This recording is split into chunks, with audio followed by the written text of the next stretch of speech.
तू मारेगा मुझे? तुम सब यहाँ मुझे मारने इकट्ठे हुए हो?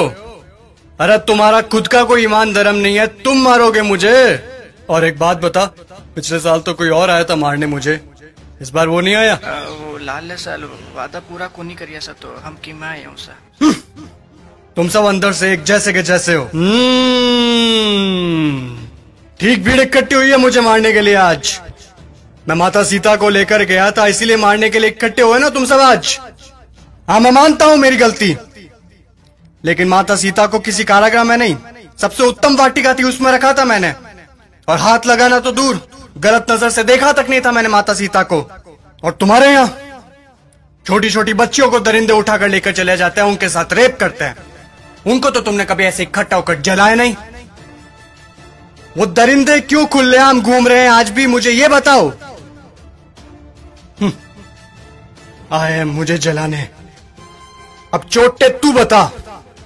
मैं तो सभी वेद और ग्रंथों का ज्ञाता हूं, तूने कौन सी वेद ग्रंथ या पुस्तक पढ़ी है, मुझे ये बता। पांचवी फेल मेरे समक्ष बोलेगा तू? चुपचाप खड़ा रह तू।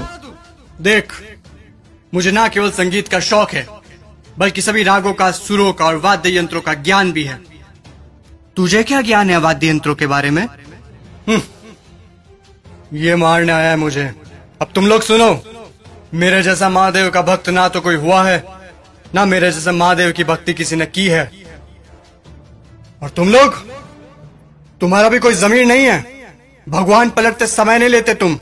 काम हुआ तो ठीक, तो चलो महादेव के पास, हुए तो चलो महादेव के, नहीं हुए तो चलो इस बार बालाजी के चलते हैं। क्या हुआ? गुस्सा आ रहा है मेरे ऊपर?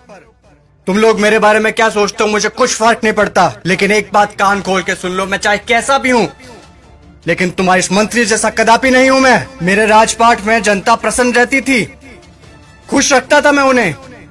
इसकी तरह पटाखों की चोरी कभी नहीं की मैंने।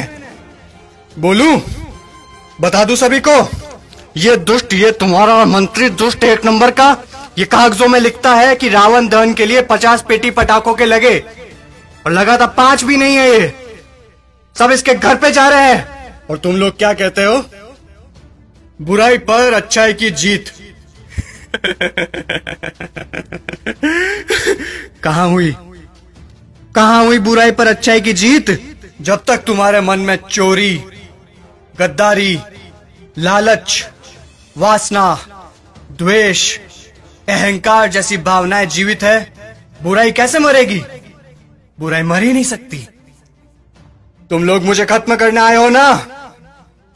अरे मेरा खात्मा तो मेरा अहंकार कभी कर चुका। अब अगर मारना है, जलाना है, तो अपने अंदर छुपे रावण को जलाओ, उसको मारो।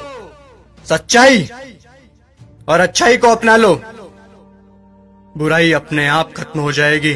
और अगर तुम मुझे जलाने के उद्देश्य से ही आए हो, तो मैं तुम्हें बता दूं कि सिर्फ छोटे बच्चे ही आज की तारीख में मुझे जला सकते हैं, क्योंकि उनके अंदर चोरी, गद्दारी, लालच, घृणा, वासना, द्वेष, अहंकार जैसी भावनाएं नहीं है। असल में वही हैं ईश्वर का स्वरूप। ए लड़के, लगा दे आग फिर से, जला दे। अगले साल फिर आऊंगा मैं जलने के लिए, लेकिन अगले साल मैं देखूंगा कि आप लोगों ने अपने अंदर के रावण जलाए या नहीं। खुश हैं अभी आप सब? एक बार फिर से आपका रावण जल रहा है।